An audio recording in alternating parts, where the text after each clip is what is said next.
eerwaarde amptenaar.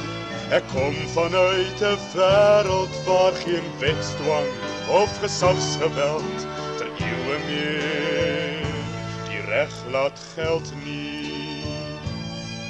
Van oorlog, van partyskap, haat, ja kortom elke vorm van kwaad is Venus lank teruggenees.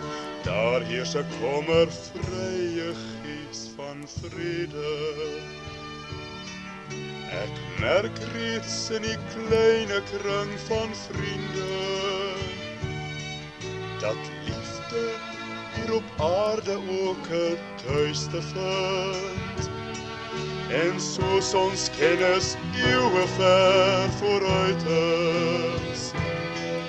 is almal daar vol deug en goed gesind.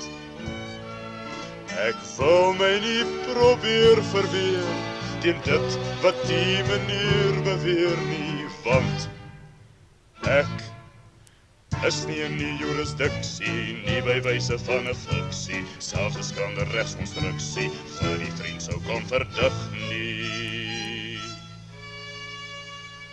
Selfs al wil ek baie graag my vertrek na Venus nog vertraag, versoek ek u beleefd meneer, laat my weggaan uit die sfeer.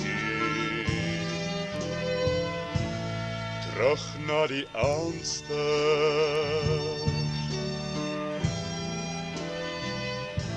skone aandster.